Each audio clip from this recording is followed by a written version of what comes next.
अस्सलाम वालेकुम, मैं हूं समर अब्बास। पानी पीटीआई इमरान खान की सेहत और शिफा अस्पताल में इलाज से मुतालिक सुप्रीम कोर्ट के अहकामात से शुरू होने वाला तनाज़ा अब एक भरपूर सियासी महाजराई की शक्ल इख्तियार करता जा रहा है और इस मामले पर हुकूमत को अब सिर्फ पीटीआई नहीं बल्कि पूरे अपोजिशन इत्तेहाद की जानिब से मुज़ाहमत का सामना होने जा रहा है। यानी हुकूमत को बैक वक्त सियासी, आईनी और एहतजाजी चैलेंज का सामना हो सकता है। आज पाकिस्तान तहरीक इंसाफ ने इमरान खान की अस्पताल मुंतकिली के मामले पर हुकूमत के खिलाफ सुप्रीम कोर्ट में तौहीन अदालत की दरखास्त दायर कर दी है। यह दरखास्त ऐसे वक्त में सामने आई है जब इमरान खान को तिब्बी मुआयने के लिए शिफा इंटरनेशनल अस्पताल मुंतकिल करने के सुप्रीम कोर्ट के हुक्म के बावजूद हुकूमत की जानिब से उन्हें पिम्स अस्पताल मुंतकिल किया गया, जहां उनका तिब्बी मुआयना करने के बाद उन्हें दोबारा अडियाला जेल मुंतकिल कर दिया गया। पीटीआई की जानिब से सेक्रेटरी जनरल सलमान अकरम राजा और ज़ैर भंडारी ने यह दरखास्त दायर की है।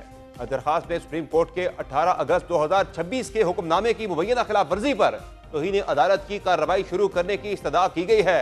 दरखास्त में अदालत से यह भी इस्तदा की गई है कि मुबैना तौर पर तौहीन अदालत के मुर्तकिब अफराद को शो काज नोटिस जारी किए जाएं और उन्हें ज़ाती हैसियत में अदालत के सामने पेश होने का हुक्म दिया जाए, जिनमें प्राइम मिनिस्टर शहबाज शरीफ का नाम भी दिया गया है और उनके खिलाफ यूसुफ रजा गिलानी की तरफ की कार्रवाई भी मांगी गई है। पीटीआई ने सुप्रीम कोर्ट से मजीद इस्तदा की है कि जवाबदेहिंदगान को तौहीन अदालत का मुर्तकिब करार देकर कानून के मुताबिक सजा दी जाए। दरखास्त में बानी पीटीआई इमरान खान को फौरी तौर पर शिफा इंटरनेशनल अस्पताल मुंतकिल करने और वहां उनका तिब्बी मुआयना कराने की भी इस्तदा की गई है। तहरीक इंसाफ ने अदालत उज़्मा से ये दरखास्त भी की है कि अपने हुक्म पर अमल दरामद यकीनी बनाने के लिए अदालती अफसर तैनात किया जाए या लोकल कमीशन मुकर्रर किया जाए ताकि अदालती हुक्म पर उसकी रूह के मुताबिक अमल दरामद हो सके। तहरीक इंसाफ का मौक़िफ़ है कि सुप्रीम कोर्ट का हुक्म वाज़ेह था और इमरान खान का इलाज शिफा इंटरनेशनल अस्पताल में होना था, इसलिए हुकूमती इक़दाम अदालती हुक्म की खिलाफ वर्जी के ज़ुमरे में आता है। तहरीक इंसाफ ने अपनी पटिशन में वज़ीर आज़म की नाअहली का मुतालबा भी किया है।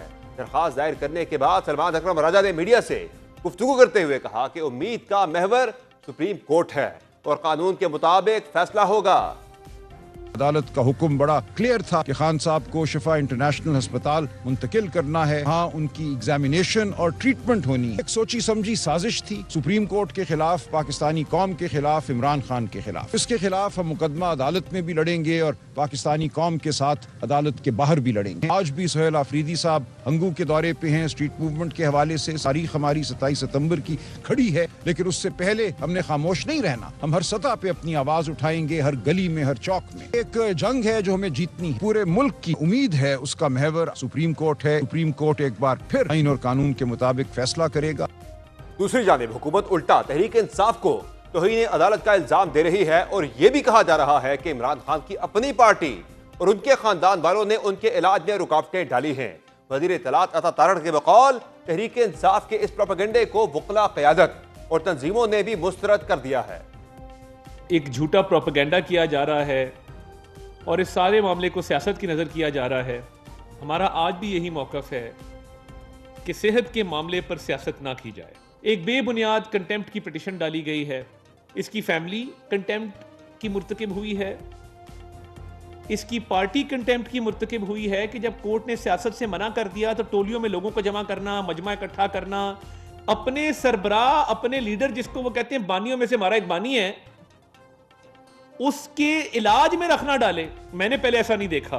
पाकिस्तान बार काउंसिल ने, पंजाब बार काउंसिल ने, दीगर भी दे रहे हैं कि हमें इस मामले से अलग रखें और चंद मेंबरान अपनी इनफरादी हैसियत में बयानात जारी करके हमें इस मामले में मुलव्विस ना करें और कोई इसमें सियासत की गुंजाइश नहीं है। इमरान खान के पिम्स अस्पताल में तिब्बी मुआयने के हवाले से अस्पताल इंतजामिया ने भी बाकायदा एलामिया जारी कर दिया है। पिम्स अस्पताल के एलामिया के मुताबिक पानी पीटीआई को 20 और 21 अगस्त की दरमियानी शब तिब्बी मुआयने और इलाज के लिए पिम्स अस्पताल लाया गया। एलामिया में कहा गया है कि शिफा इंटरनेशनल अस्पताल के 2 माहिरीन ने भी पानी पीटीआई की आंखों के मुआयने में हिस्सा लिया। पिम्स के मुताबिक इमरान खान के दीगर तिब्बी मुआयने के लिए पिम्स के मुतल्लिका माहिरीन ने हिस्सा लिया। एलामिया में बताया गया है कि अमराज चश्म के मुआयने से हासिल होने वाली तिब्बी राय को दीगर तिब्बी तहकीकात के नताइज के साथ मद्देनजर रखा गया है, जिसके बाद पिम्स के डॉक्टर्स पर मुश्तमिल मेडिकल बोर्ड ने इमरान खान की तिब्बी फिटनेस रिपोर्ट को हतमी शक्ल दी। ताहम पिम्स अस्पताल इंतजामिया ने तिब्बी रिपोर्ट की तफसीलात जाहिर करने से गुरेज किया। अस्पताल के एलामिया के मुताबिक मरीज की राजदारी और सुप्रीम कोर्ट की हिदायत के पेश नजर तिब्बी रिपोर्ट के खुफिया और हसास मंदरजात जाहिर नहीं किए जाएंगे। यहाँ एक नुकता अहम यह भी है कि शिफा इंटरनेशनल अस्पताल के 2 माहिरीन ने इमरान खान के आंखों के मुआयने में हिस्सा लिया। यानी मामला सिर्फ इस बात तक महदूद नहीं कि इमरान खान का तिब्बी मुआयना हुआ या नहीं, बल्कि असल तनाजा इस बात पर है कि सुप्रीम कोर्ट के हुक्म के मुताबिक उन्हें किस अस्पताल ले जाया जाना था और अदालती हुक्म पर किस तरीके से अमल दरामद होना था। अब असल फैसला सुप्रीम कोर्ट को करना है कि आया हुकूमती इक़दाम अदालती हुक्म की तामील के दायरे में आता है या नहीं। इमरान खान की अस्पताल मुंतकिली का मामला सिर्फ अदालत और हुकूमत के दरमियान तनाज़े तक महदूद नहीं रहा, बल्कि इसके सियासी असरात भी सामने आना शुरू हो गए हैं। इस मामले और मुल्क की मजबूरी सियासी सूरत हाल के तनाजुर में अपोजिशन जमातों के रहनुमाओं ने पार्लियामेंट में मुश्तरका इत्तेहाद कायम करने पर इत्तफाक किया है। इसके अलावा पीटीआई अपनी सियासी मुहिम जोई को भी तेज कर रही है और वज़ीर आला खैबर पख्तूनख्वा सुहेल अफरीदी पूरी तरह मुतहर्रिक हैं, जिन्होंने अब यह दावा भी किया है कि पहले 27 सितंबर को इस्लामाबाद में 20 लाख लोगों ने आना था, ताहम अब 40 लाख लोग आएंगे। मेरे पाकिस्तानियों, 27 तारीख इंशाअल्लाह ताला जो जज्बा जो जुनून में देख रहा हूं और इन्होंने जो बसो किया है, तो 27 तारीख को इस्लामाबाद की तरफ लॉन्ग मार्च होगा। पहले तो मैं कहता था कि 20 लाख, इंशाअल्लाह ताला 40 लाख लोग। तेजी से बदलते सियासी मंजरनामे पर तजिए शामिल करेंगे। प्राइम में ज्वाइन किया है सीनियर साफी और तजज़ेहकार हामिद मीर साहब ने। बहुत शुक्रिया हामिद मीर साहब, आपने प्राइम में अपना कीमती वक्त दिया। ये बताइएगा कि हुकूमत ने तो इमरान खान साहब को शिफा अस्पताल मुंतकिल नहीं किया, जिस पर पाकिस्तान तहरीक इंसाफ ने हुकूमत के खिलाफ तौहीन अदालत की दरख्वास्त मूव कर दी है और इस दरख्वास्त में भी प्राइम मिनिस्टर साहब उनके खिलाफ कार्रवाई मांगी गई है। यूसुफ रजा गिलानी को जिस तरह से नायल किया गया था उस तर्ज की वो सजा मांगी गई है। इसमें इंटीरियर सेक्रेटरी का नाम भी है, इस पर चीफ कमिश्नर इस्लामाबाद का नाम भी है, जिन्हें फरीक बनाया गया है। तारड़ साहब को भी फरीक बनाया गया है और आजम नज़ीर तारड़ साहब को भी। लेकिन इसमें मोहसिन नकवी साहब जो कि वज़ीर दाखिला हैं, उनका इसमें नाम वो हैरानकुन तौर पर पटिशन से गायब है, जिस पर काफ़ी ज़्यादा बहस और कयास आराइयाँ भी हो रही हैं। क्या समझते हैं आप, किस पार्टी का मौक़िफ़, हुकूमत या तहरीक साहब, किसका मौक़िफ़ आपको ज़्यादा उसमें जान दिखाई दे रही है? और ये मोहसिन नकवी साहब वाले मामले पर तहरीक इंसाफ की क्या कोई अंडरस्टैंडिंग है कि उन पे अटैक नहीं करना और उनके बारे में किसी किस्म का कोई सख्त मौक़िफ़ नहीं रखना? नहीं, देखें, ऐसी बात नहीं है। ये जो नाम शामिल किए गए हैं तौहीन इंसाफ, तौहीन अदालत वाली जो दरख्वास्त है, तो इसमें तहरीक इंसाफ की जो क़यादत है उसने आपस में बाकायदा सलाह मशवरा किया है। ये जो इमरान खान साहब को जो अदालत से रिलीफ मिली थी, तो इसकी थोड़ी सी एक शॉर्ट हिस्ट्री भी है। और जब मोहसिन नकवी साहब 8-10 दिन पहले बैरिस्टर गौहर अली खान साहब की वालदा की वफात पर उनसे ताज़ियत के लिए उनके घर गए थे, तो वहाँ पे गौहर साहब ने उनसे बात की थी कि इमरान खान साहब की हालत काफ़ी ख़राब है, तो उनको थोड़ी सी रिलीफ चाहिए, कम से कम उनको हॉस्पिटल का विजिट करवा दें।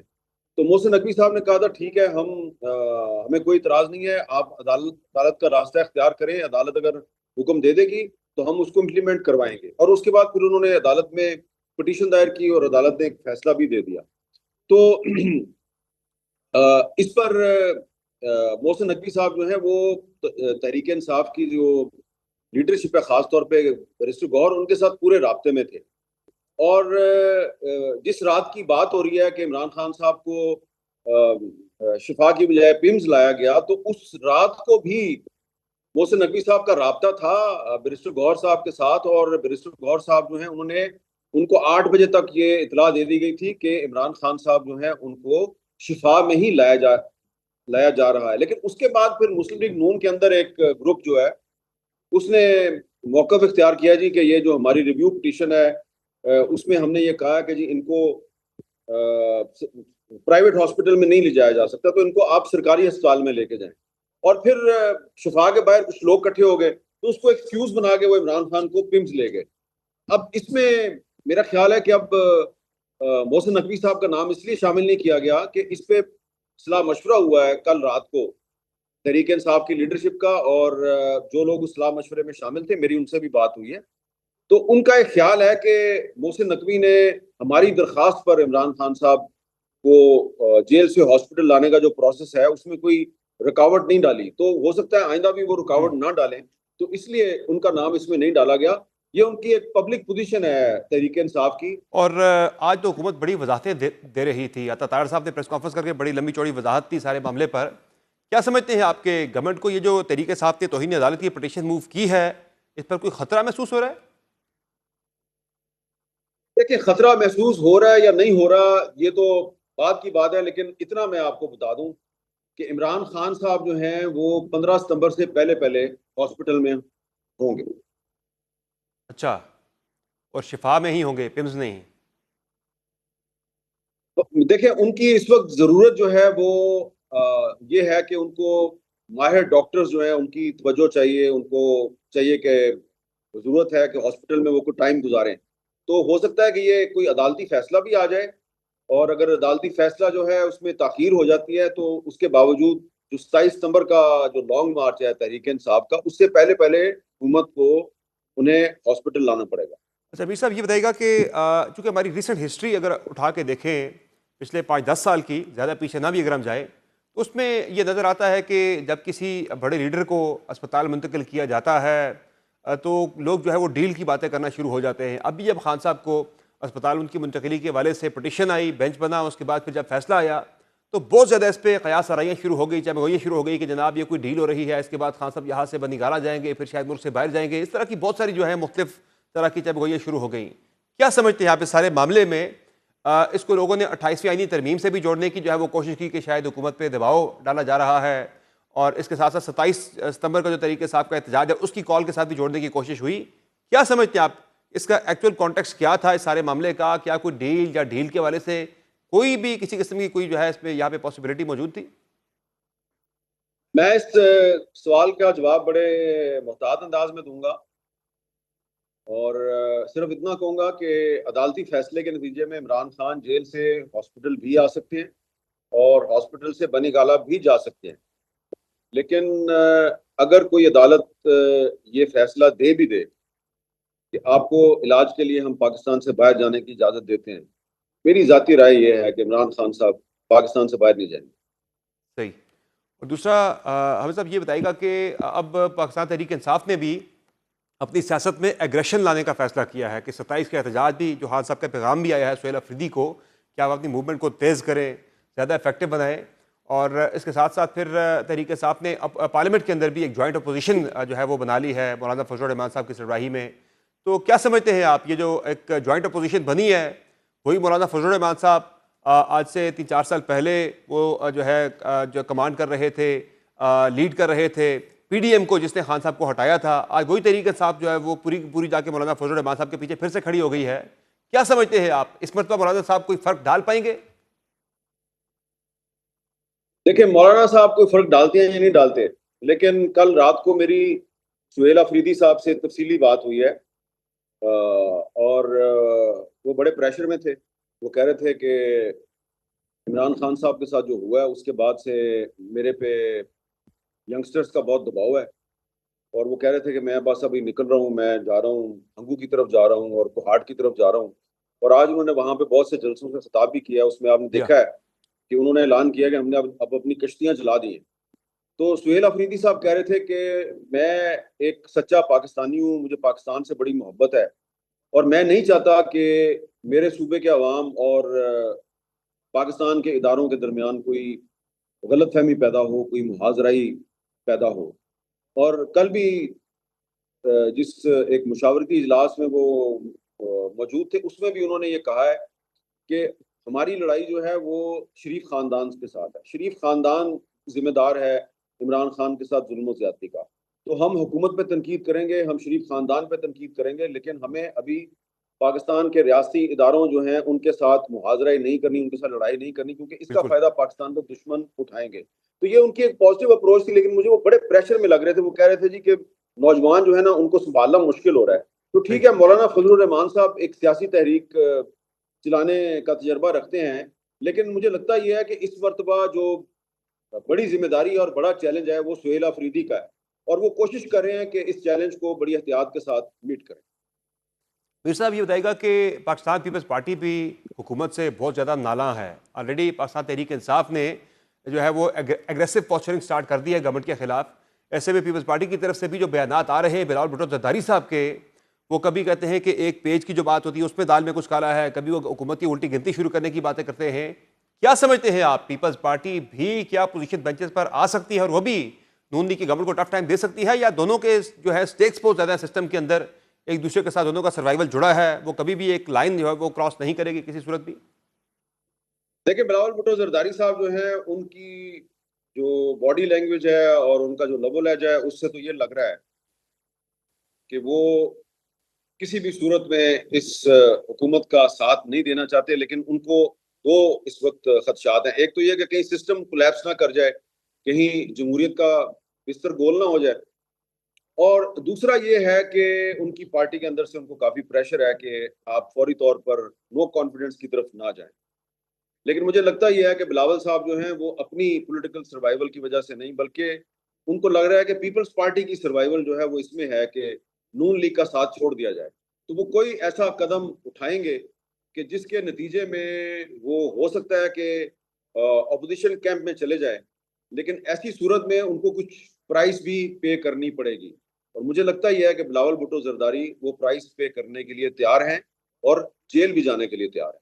और यहाँ तो मामला ज़रा ज़्यादा आसान नहीं हो जाएगा इनके लिए, पीपल्स पार्टी के लिए, कि अगर आप वैसे तो आपको अदब एतमाद की तहरीक जो है वो मूव करनी पड़ती है, बंदे अपोजिशन में पूरे करने पड़ते हैं, या समर सदर साहब, रियासत सदर ममलिकत जो है वो पीपल्स पार्टी के हैं, तो वो एतमाद का वोट भी अगर मांगते हैं फिर शहबाज साहब को बंदे पूरे करने पड़ेंगे। समर साहब, मेरा ख्याल है कि यहीं पे खत्म कर देते हैं। मैं ठीक सिर्फ है। ये बात कह के आपसे इजाजत चाहूंगा कि सदर आसिफ अली जरदारी भी ऐवान सदर छोड़ने के लिए ज़हनी तौर पर तैयार हो चुके हैं। बहुत शुक्रिया हामिद मीर साहब, आपने प्राइम में कीमती वक्त किया। नाज़रीन, आपने तफसीली गुफ्तगू मुलाहिजा की। सीनियर साफ़ी तजज़ेकार हामिद मीर साहब की, जिनका कहना है कि पीपल्स पार्टी भी अब जो है अपोजिशन जो है उस कैंप में आना चाह रही है और एग्रेसिव पॉलिटिक्स की तरफ वो आना चाहती है, और साथ साथ पाकिस्तान तहरीक इंसाफ भी अब सियासत में एग्रेशन बढ़ा रही है। ऐसे में आने वाले दिन जो हैं वो मुल्की सियासत के लिए इंतहाई अहमियत के हामिल हैं। प्राइम में एक मुख्तसर ब्रेक लेंगे, ब्रेक से वापस आएंगे, एक और अहम इशू पर बात होगी, हमारे साथ रहिएगा।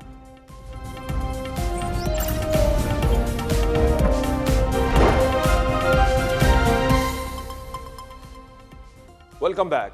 पाकिस्तान में इंतजामी ढांचे और तर्ज हुक्मरानी की असरदो तश्कील पर एक अरसे से बहस जारी है और बदकिस्मती से यह बहस सियासत की नजर होती आई है। ताहम हालिया कुछ अरसे में इस हवाले से संजीदा हलकों में यह जरूरत और मुतालबा इसलिए बढ़ता जा रहा है क्योंकि मौजूदा निज़ाम हुक्मरानी और गवर्नेंस अवाम के मसाइल हल करने और बुनियादी जरूरियात पूरी करने में नाकाम रहा है।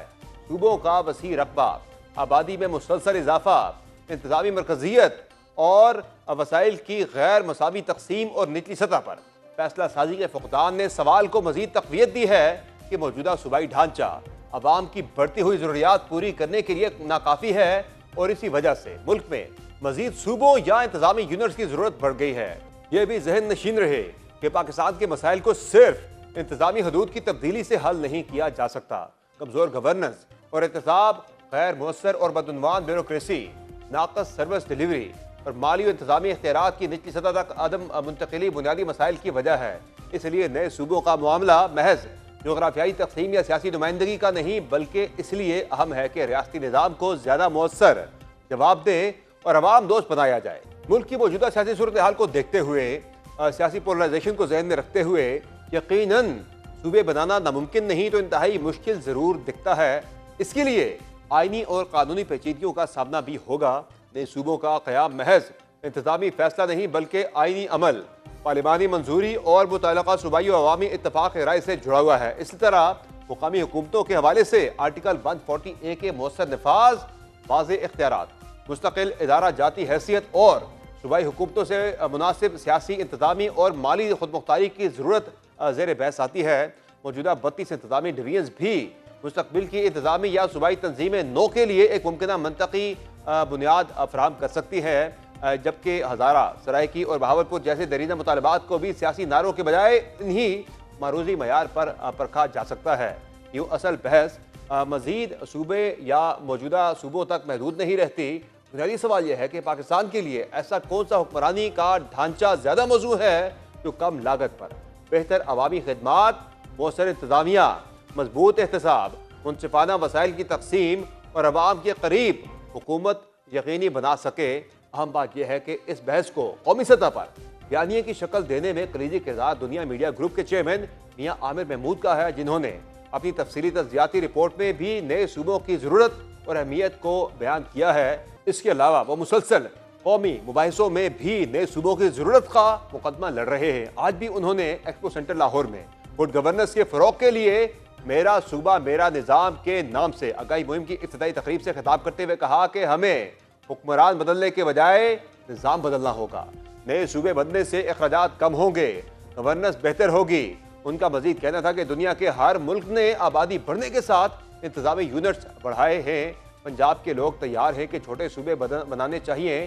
बलूचिस्तान के 8 डिवीजन में सूबे बनेंगे। बलूचिस्तान के सूबे सबसे ज्यादा अमीर होंगे। दूसरे नंबर पर सिंध के नए सूबे अमीर होंगे। आज हमारे पास मौका है कि अपने मुस्तकबिल की बेहतरी के लिए कदम उठाएं।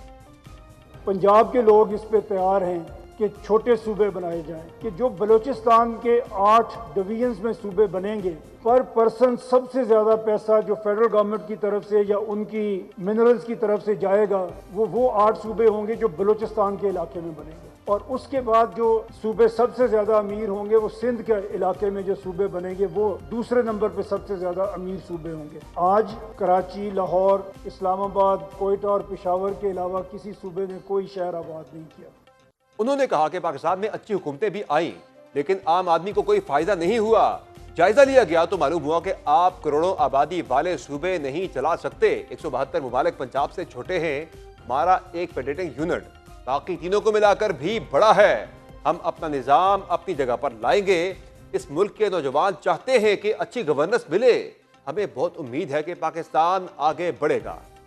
हमें बजाय हुक्मरान बदलने के निज़ाम को देखना होगा। इस मुल्क के लोग, इस मुल्क की यूथ ये चाहती है कि उसे अच्छी गवर्नेंस मिले। गुर्बत तभी दूर होगी अगर हम अपने बच्चों को पढ़ा सकेंगे। अपना निज़ाम हम अपनी जगह पे लेके आएंगे, अपने शहर में, अपने सूबे में हम अपना निज़ाम लेके आएंगे। जो नारा आज चौधरी साहब ने इंट्रोड्यूस कर दिया है, मेरा सूबा मेरा निज़ाम, तो हमें उसी को लेके आगे चलना पड़ेगा। पाकिस्तान में एक बड़ा मसला मुआशी बहरान का भी है, मुआशी मैनेजमेंट का भी है। छोटे सूबे बनाकर या नए इंतजामी यूनिट्स बनाकर मुआशी मैनेजमेंट कितनी बेहतर हो सकती है और टैक्स कलेक्शन कितनी इंप्रूव हो सकती है, इसी पर मजीद बात करें। हमें ज्वाइन किया है मुआशी अमूर के माहिर डॉक्टर हकान नजीब ने। बहुत शुक्रिया हकान नजीब साहब, आपने प्रोग्राम में ज्वाइन किया। ये बताएगा कि मुल्क में नए सूबों के क़याम के हवाले से बहस काफ़ी तेज़ हो चुकी है।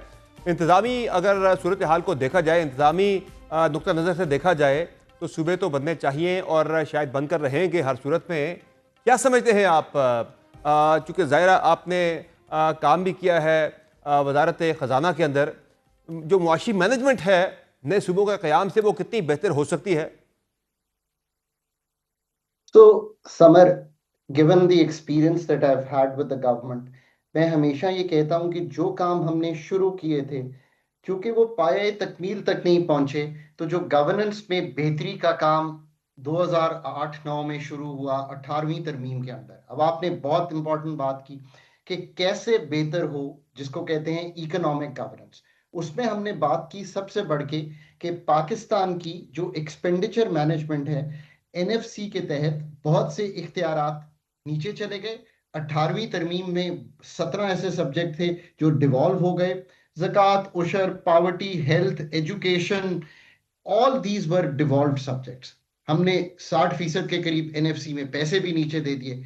आज भी शुरू करें जो रिफॉर्म को कंप्लीट करना है। हम आज भी 25,000, और मैं मुसद्दिका नंबर देता हूं, फेडरल एम्प्लॉइज हैं जो डिवॉल्व सब्जेक्ट्स में काम कर रहे हैं। So start your reform from where the work that has already been done. मैं जानता हूं कि बहुत समझा जाता है कि हमारी गवर्नेंस में सुखम है, बट जो डेवोल्यूशन का काम शुरू हुआ था वो तो कभी कंप्लीट हुआ ही नहीं। इसी तरह जो फेडरल स्पेंडिंग है इन सब्जेक्ट्स पे, वो तकरीबन 0.7-0.8% ऑफ जीडीपी अभी भी ऊपर चल रही है, जबकि हमने पैसे नीचे दे दिए हैं। इनकम सपोर्ट अलोन, इसके अलावा 840 अरब या 0.5% ऑफ जीडीपी आप खर्च करने जा रहे हैं। सो आपने पूछा ना कि federal right sizing and expenditure reform, ये पहला रिफॉर्म है जो गवर्नेंस का करना चाहिए। मैं सूबों पे भी आऊंगा। अब जब आपने ये एनएफसी में पैसे नीचे दे दिए तो उनको 3.2% मिला करता था ऑफ जीडीपी। जब एनएफसी किया तो वो 5.1% ऑफ जीडीपी पे चला गया। पर आपने अपना डेवलपमेंटल बजट भी वहीं रखा, सूबों को जो डिवॉल्व कर दिए थे सब्जेक्ट, तो आप डुअल खर्चे कर रहे थे।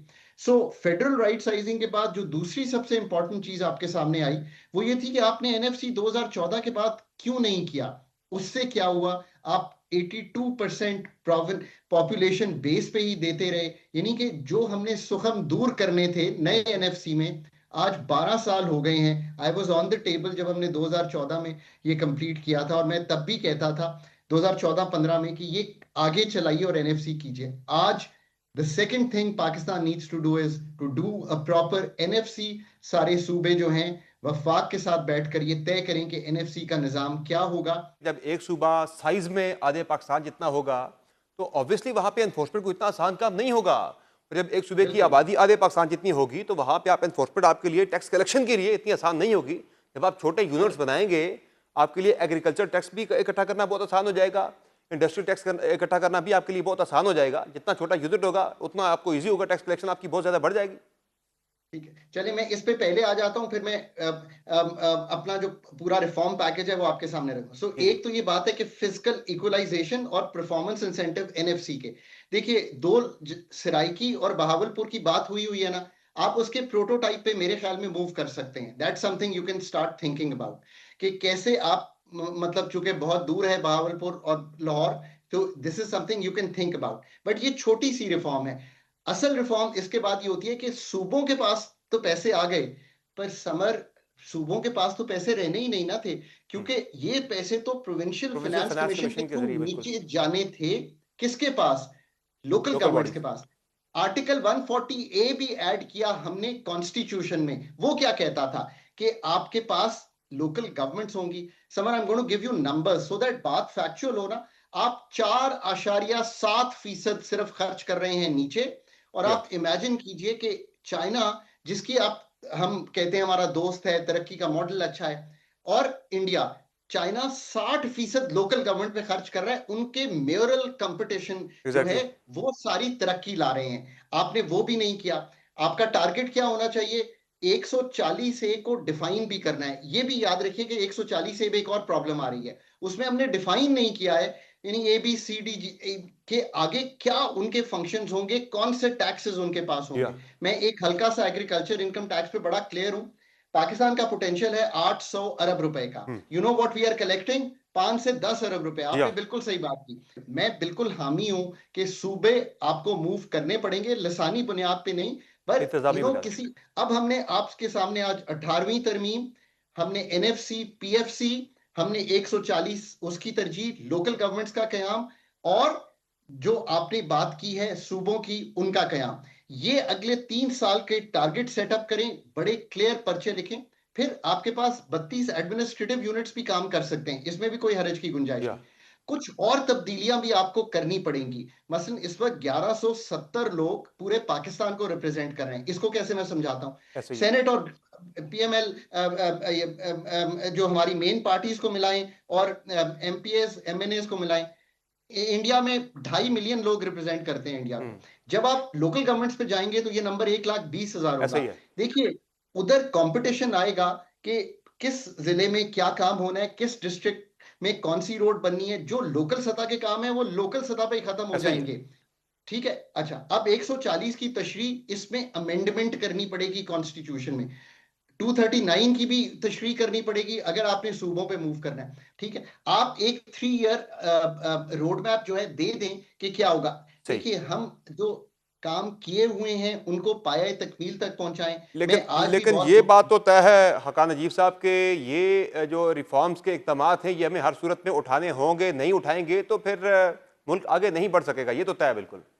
देखें दोनों तरह नहीं बढ़ सकेगा। एक्सपेंडिचर ठीक नहीं होगा तो आपका खसारा बढ़ता रहेगा, ये पहली बात हो गई। डोर स्टेप्स पे सर्विसेज नहीं होंगी तो लोगों की कंफर्ट नहीं आएगा, ये दूसरी बात हो गई। अच्छा, इससे भी इंपॉर्टेंट बातें हैं। जो टैक्सेशन की कलेक्शन है वो बड़ी अनइवन हो गई है। मैन्युफैक्चरिंग गॉड टैक्सेशन में आ गया, agriculture income, GST on services, GST on goods, fragmented taxation आ गई ना, गुड्स किसी के पास है, सर्विसेज किसी के पास। ये सब चीजों को ठीक करना पड़ेगा। बहुत शुक्रिया हकान नजीब साहब, आपने प्रोग्राम में ज्वाइन किया। नज़रीन प्रोग्राम में एक मुख्तसर ब्रेक लेंगे, ब्रेक से वापस आएंगे, एक और अहम इशू पर बात होगी। हमारे साथ रहिएगा।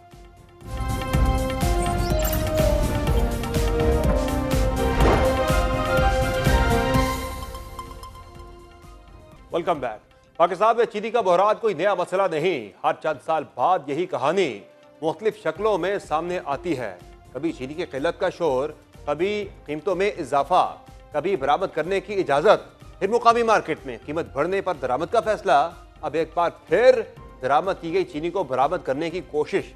वाज़ेह रहे कि हुकूमत ने हाल ही में दरामद की गई चीनी में से 1,08,000 मीट्रिक टन चीनी बरामद करने का फैसला किया है। इस मुतालिक वफाकी वज़ीर ख़जाना मोहम्मद औरंगज़ेब की ज़ेर सदारत हुए इक़्तिसादी राब्ता कमेटी के इजलास ने 1,08,000 मीट्रिक टन चीनी बरामद करने की मंजूरी भी दी है। वज़ारत ख़जाना के मुताबिक चीनी का ये ज़ख़ीरा गुज़िश्ता साल दरामद की गई 3 लाख टन चीनी का बाकी मानदा स्टॉक है। इस हवाले से हुकूमत शदीद तनकीद की जद में भी है। साबिक़ वज़ीर ख़जाना और अवाम पाकिस्तान पार्टी के रहनुमा मिफ्ता इस्माइल हुकूमत के इस फैसले को अवाम के साथ एक और धोखे के तौर पर देख रहे हैं। एक्स पर जारी अपने मौक़िफ़ में उनका कहना था कि पहले चीनी को बरामद करके मसनूई किल्लत पैदा की गई, इसके बाद ज़रूरत से ज़्यादा चीनी दरामद कर ली गई और फिर इस दरामद शुदा चीनी को बरामद किया जा रहा है, जिसका सारा नुकसान पाकिस्तान के आम शहरियों को भरना पड़ रहा है। मिफ्ता इस्माइल ने मजीद कहा कि पिछले साल हुकूमत ने 7.5 लाख टन चीनी बरामद करने की इजाज़त दी, जिससे चीनी की कीमत में 50 रुपए फी किलो इजाफा हो गया। मिफ्ता इस्माइल के बकौल इसके बाद हुकूमत ने ट्रेडिंग कॉरपोरेशन से कहकर 3 लाख टन चीनी दरामद करा ली, जो पाकिस्तानी मंडी की कीमत से $40 फी टन महंगी थी। मिफ्ता इस्माइल के मुताबिक हुकूमत ने सनतकारों, चेन स्टोर्स, आड़तियों पर दबाव डालकर ये चीनी मार्केट प्राइस से ज्यादा कीमत पर बेचने की कोशिश की। इसके बावजूद ज़खायर में मौजूद सारी चीनी ना बेची जा सकी, इसलिए अब यही दरामदशुदा चीनी एक बार फिर आलमी मंडी में बरामद करने की कोशिश हो रही है, जिसका सारा नुकसान आम शहरियों को होगा। इसके जवाब में वफाकी वज़ीर इत्तलात अता तारड़ ने मिफ्ता इस्माइल पर हक़ाइक़ को मस्ख़ करने का इल्ज़ाम लगाया। एक्स पर जारी अपने बयान में अता तारड़ का कहना था कि मिफ्ता इस्माइल बराह करम हक़ाइक़ को तोड़ मरोड़ कर पेश न करें और न ही अवाम को गुमराह करने की कोशिश करें। उनका कहना था कि रिकॉर्ड के मुताबिक 2024 में चीनी बरामद की गई थी और इस पर कोई सब्सिडी नहीं दी गई थी, क्योंकि मुल्क में चीनी का इजाफी ज़ख़ीरा मौजूद था। गुज़िश्ता साल गन्ने की पैदावार में कमी के बायस सार्फिन के तहफ़्फ़ुज़ और कीमतों में तवाज़ुन बरकरार रखने के लिए बरवक्त चीनी दरामद की गई। वज़ीर इत्तलात के मुताबिक इस साल गुज़िश्ता साल दरामद की गई चीनी में से 1 लाख टन इजाफी चीनी बरामद की जा रही है और ये फैसला उस वक्त किया गया है जब मार्केट के हालात मुकम्मल तौर पर मुस्तहकम है। इस अमल का मार्केट पर कोई मनफी असर नहीं पड़ेगा, जबकि गन्ने के काश्तकार और सार्फ दोनों का तहफ़्फ़ुज़ यकीनी बनाया जा रहा है। उनका मजीद कहना था कि हक़ाइक़ को तोड़ मरोड़ कर पेश करने से आपको कुछ हासिल नहीं होगा। यानी हुकूमत अपनी हिकमत अमली और फैसले पर कायम है और ये दावा कर रही है कि ना मुल्क में चीनी की किल्लत होगी बल्कि इसकी कीमत में इजाफा भी नहीं होगा। वफाकी वज़ीर बराए फूड सिक्योरिटी रज़ा तनवीर के मुताबिक हुकूमत की जानिब से चीनी एक्सपोर्ट करने से मुकामी मार्केट में चीनी की कीमतें नहीं बढ़ेंगी। मुल्क में चीनी का बाफर स्टॉक मौजूद है। आलमी मार्केट में चीनी की कीमतें बेहतर होने के बायस हुकूमत इस स्टॉक को एक्सपोर्ट करना चाहती है ताकि इसे अच्छे रेट पर फरोख्त किया जा सके।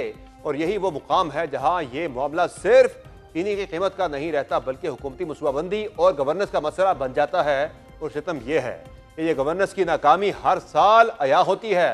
जून 2024 से जनवरी 2025 के दौरान 7,50,000 टन चीनी बरामद करने के बाद पाकिस्तान की वफाकी हुकूमत ने 5 लाख टन चीनी दरामद करने की मंजूरी दी थी। मुख्तलिफ ममालिक में मुख्तलिफ अशिया की दरामदात और बरामदात का डाटा जमा करने वाले इदारे इकनॉमिक ऑब्जर्वेटरी कम्प्लेक्सिटी के मुताबिक 2023 में पाकिस्तान ने $137 बिलियन की खाम चीनी बरामद की और इसी साल 74.8 मिलियन डॉलर की खाम चीनी दरामद भी की। 2022 में $6.35 बिलियन की खाम चीनी बरामद की गई, जो ज्यादातर उज़्बेकिस्तान, चीन और कजाकिस्तान को भेजी गई, जबकि $240 बिलियन की खाम चीनी दरामद की गई, जिसमें भारत, मुत्तहिदा अरब अमारात और मलेशिया शामिल थे। पाकिस्तान में चीनी के बहरान की एक तवील तारीख है और 2020 का शुगर स्कैंडल इस तारीख का शायद सबसे अहम बाब है। 2019 और 2020 में चीनी की कीमतों में गैर मामूली इजाफे और मार्केट में किल्लत के बाद हुकूमत ने शुगर बहरान की तहकीकात के लिए इंक्वायरी कमीशन कायम किया, जिसकी रिपोर्ट में यह सवाल भी उठाया गया था कि क्या उस वक्त चीनी की पैदावार वाकई इतनी कम थी कि कीमतों में इजाफे की वजह बन सके। रिपोर्ट ने वाज़ेह किया कि कम पैदावार चीनी की कीमत में इजाफे की वाहिद वजह नहीं थी। मार्केट में हेरा फेरी, ज़ख़ीरा अंदोज़ी और सट्टा जैसे अवामिल भी कीमतों में इजाफे का सबब बने। हुकूमत की जानिब से 2020 में जारी रिपोर्ट में यह भी बताया गया था कि शुगर मिलें मुबैना तौर पर गन्ने के काश्तकारों को सपोर्ट प्राइस से कम अदायगी करती हैं और गन्ने के वजन में 15 से 30% तक कटौती के मामला भी सामने आए थे। इसी रिपोर्ट के मुताबिक गुज़िश्ता 5 वर्षों में शुगर इंडस्ट्री को 29 अरब रुपए की सब्सिडी दी गई, जबकि मुल्क की तकरीबन 88 शुगर मिलों का मजमूई इनकम टैक्स रिफंड के बाद तकरीबन 10 अरब रुपए बनता है या बताया गया है। मजीद ये कि 6 बड़े ग्रुप्स के पास शुगर इंडस्ट्री में 51% हिस्सा होने की बात भी सामने आई। यदि सवाल सिर्फ ये नहीं था कि चीनी महंगी क्यों हुई, बल्कि ये भी था कि इस पूरे निज़ाम में फायदा किसको पहुंचा और नुकसान किसने बर्दाश्त किया। ये वो नुक्ता है जहां शुगर माफिया की इस्तिलाह पाकिस्तान की सियासी और मुआशी बहस में मजीद नुमायां हुई। कंपटीशन कमीशन ऑफ पाकिस्तान ने 2020 में पाकिस्तान शुगर मिल्स एसोसिएशन और उसकी 84 रुकन शुगर मिलों के खिलाफ बादी नजर में कार्टलाइजेशन के शवाहिद की बुनियाद पर कार्रवाई शुरू की। कमीशन के मुताबिक मिलों ने इज्तिमाई तौर पर चीनी बरामद करने और मुल्की मार्केट में फ्राहम की जाने वाली मकदार पर असरअंदाज होने के इकदाम किए, जबकि कुछ मिलों पर क्रशिंग में ताखीर के जरिए मार्केट में सप्लाई कम करने के इल्जाम भी सामने आए। ये तमाम तफसीलात इसलिए अहम है कि आज जब हुकूमत एक बार फिर बरामदशुदा चीनी को बरामद करने की बात कर रही है, तो अवाम का ये सवाल बिल्कुल जायज़ है कि क्या इस बार माजी की गलतियों से कुछ सीखा गया है। इस मुताबिक मजीद बात करने में ज्वाइन किया है माहिर अमूर अजनास शमसुल इस्लाम ने। बहुत शुक्रिया शमसुल इस्लाम साहब, आपने प्राइम में कीमती वक्त किया। ये बताएगा कि पाकिस्तान में तो हर साल ही शुगर का कोई ना कोई जो है स्कैंडल सर उठा रहा होता है। पहले हमने चीनी जो है बरामद कर दी 7.5 लाख टन, उसके बाद फिर हमने जब मुल्क में शॉर्टेज हो गई, चीनी की कीमतें बढ़ गई, फिर हमने चीनी जो है इंपोर्ट की 3 लाख टन टीसीपी के जरिए, और अब चीनी हमारे पास चूँकि स्टॉक ज़्यादा है तो वो टीसीपी वाली जो इंपोर्ट करता चीनी थी जो हमने महंगी मंगवाई थी, अब हम वो एक्सपोर्ट करने की बात कर रहे हैं। तो ये बताएगा यहाँ तक तो बात गलत थी कि हमने चीनी पहले एक्सपोर्ट की, मुल्क पे बहरान पैदा हुआ, फिर हमें महंगी चीनी इंपोर्ट करना पड़ी, वो भी हमने टीसीपी के जरिए करवाई, यहाँ तक तो मामला गलत था। अब जो एक्सपोर्ट करने की बात हो रही है 1,08,000 टन चीनी को, इसमें क्या गलत है कि इतनी ज़्यादा तनकीद, इतनी ज़्यादा इस पर बहस हो रही है? Thank you summer for inviting me in your show. देखें, ना पहले चीनी बरामद करने में कोई गलत काम था, ना ही चीनी को अब बरामद करने में कोई काम गलत होगा। उस वक्त हुकूमत को हमने कई प्रोग्राम किए थे और कहा था कि चीनी की कमी नहीं है मुल्क में, और चीनी की कमी एक्सपोर्ट होने के बावजूद नहीं थी, लेकिन उसका वावेला मचाया गया था कि चीनी की एक्सपोर्ट जब भी अलाउ होती है तो सट्टेबाज आ जाते हैं, और रिकॉर्ड स्पेकुलेशन हुई थी जिसकी वजह से कीमतें बढ़ गई थी। और जिस वक्त हुकूमत ने क्रशिंग से थोड़ा पहले ये दरामद शुरू की, इंटरनेशनल प्राइस मार्केट ऊपर थी, और उस इंपोर्ट के नतीजे में पाकिस्तान में कुछ चीनी की कीमतों में इतनी ज़्यादा कमी नहीं हुई, और आखिर में जो 3,10,000 टन उन्होंने टोटल इंपोर्ट की थी, उसमें से कोई 87,000 टन G2G इंपोर्ट की गई थी आज़रबाईजान की एक स्टेट ऑयल कंपनी है सॉकर के ज़रिए, और उसमें भी फाइनेंशियल जो लाइबिलिटीज़ बजट पे नहीं डाली गई थी कि इस तरह से किया कि वो फाइनेंसिंग भी बाहर से करवाई, थर्ड कंट्री इंपोर्ट हुई। फिर टीसीपी ने टेंडर इशू किए, उसके ज़रिए भी चीनी इंपोर्ट हुई। चीनी में कोई क्वालिटियाँ ऐसी भी आई थी कि कोर्स ग्रेन, मीडियम ग्रेन और फाइन ग्रेन आई थी, तो प्राइसेस मुख्तलिफ थी, कोई अराउंड 600 से लेके और 500 के नीचे तक। ऑन एवरेज आप ये समझें कि $555 की इंपोर्ट की गई, और यही वजह है कि आपके पास जो है इतना खातिर ख्वाह रिलीफ नहीं आया। जो इस वक्त जो चीनी बची हुई है टीसीपी के पास, वो एक पहली उसके अंदर तो प्रॉब्लम ये है कि वो चीनी जब मार्केट में दरामद कर ली थी तो आपने उसको मार्केट में डिस्ट्रीब्यूट क्यों नहीं किया। अगर आप डिस्ट्रीब्यूट करते एग्रेसिवली तो मार्केट में जो डोमेस्टिक प्राइसेस थी वो और करेक्ट हो जाती और इन्फ्लेटेड प्राइसेस नहीं होती, पुरानी चीनी की कीमत ज़्यादा नहीं होती। तो बेहतर तरीका हुकूमत के पास अब ये भी होना है कि वो अगर इंटरनेशनल प्राइस बहुत कम मिलती है तो आपके पास लोकल मार्केट मौजूद है। आज सारिफ जो है 150 रुपये की चीनी ख़रीदने पे मजबूर है। हुकूमत की बिलाशुबा कॉस्ट जो है वो महंगी है, 160 रुपये किलो है, और आपका जो प्रिवेलिंग रेट एक्स मिल 131 चल रहा है। तो आप अगर इंटरनेशनल मार्केट में सस्ती बेच के बड़ा नुकसान ज़र मुबादला की शक्ल में करते हैं, तो फिर आप ऐसा भी कर सकते हैं कि आप लोकल मार्केट में सस्ती चीनी आवाम को दें। वो गरीब आवाम जो आज आटा 170 रुपये किलो, 150 रुपये किलो खरीद रही है। नवंबर में क्रशिंग सीजन स्टार्ट होना है, और इस साल के जो एस्टिमेट्स है तकरीबन 78 लाख टन चीनी पाकिस्तान में जो है वो उसकी पैदावार का हदफ रखा गया है, और इतने ही एस्टिमेट्स भी है कि तकरीबन 78 लाख टन तक की प्रोडक्शन होगी। हमारी जो कंजप्शन है तकरीबन वो कोई 66 लाख टन तक की बनती है हमारी। तो क्या समझते हैं आप, अभी हमारे पास जो है चीनी तो जो टारगेट्स उससे काफ़ी ज़्यादा जो है उसकी प्रोडक्शन का हदफ है, एस्टिमेट्स हैं जो प्रोडक्शन ज़्यादा हुई आपकी, सबसे ज़्यादा गन्ने की पैदावार हुई है, उसमें कोई 6% से ज़्यादा की ग्रोथ आई है।